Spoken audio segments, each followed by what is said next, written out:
Well, Syrian troops are said to be using this helicopter gunship, which is the Russian-made Mi-24. It can carry up to 10 100-kilo bombs, and it's equipped with a gun pod and a machine gun, which is situated in its nose. This assault helicopter is also unusual in that it doubles up as a troop carrier. It's been in operation for about 40 years.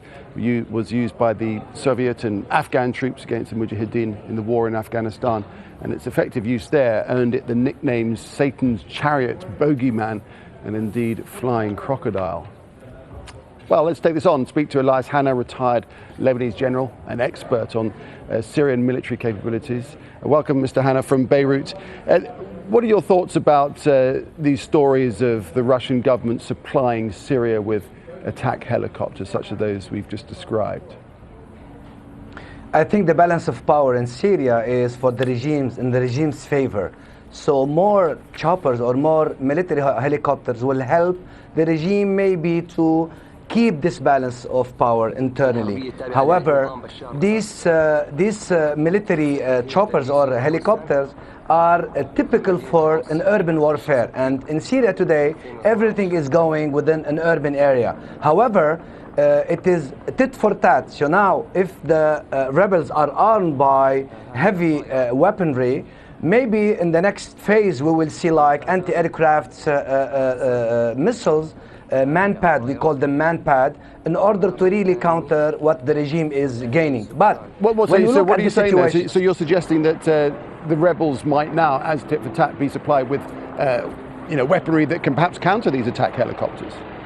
Yes, maybe in the future, if the situation will escalate to a certain degree in order to make certain balance or in order to deny this advantage for the regime, maybe the rebels or the Free Syrian by concerned countries, maybe in the region, with the man-pad anti-aircraft carrier that you can hold on the shoulder, easy to fire, as it happened in Afghanistan in 1979, 18, 81, 82. However, we're already hearing about, sorry to interrupt, but we're already hearing about arms being sent in from Saudi and indeed from Qatar, aren't we? Maybe this, I mean, this news about arming the regime's forces, maybe it's like a message for the United States of America, as well as for the GCC, especially Kingdom of Saudi Arabia and Qatar. Now, I mean, the tit for tat is going on, and this cycle of escalation is going on, because I don't think the matter will stop in here. We are going to see more violence and more escalation in the near future. The strange thing is, isn't it, you have Russia and indeed all parties saying that we've got to stick to the diplomatic route, to Kofi Annan's route.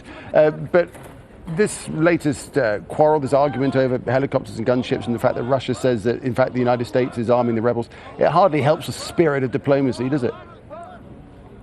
I mean, when you talk about international law and Kofi Annan, I mean, the plan is really powerless, because according to the international standard, UN standard, for 350 people, you need one policeman. When you talk about 20 million people in Syria, for 300 observers, it's not enough, you know. So you need at least 5,000 to 10,000 monitors to monitor the situation over there. I mean, there, when you talk about the law, it's not really violating the law, the Russian, but the dynamics of the thing is going out of hand.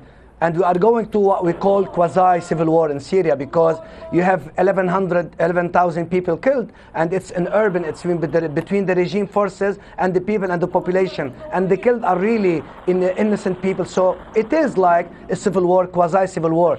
All you have to do is to really admit there is a civil war.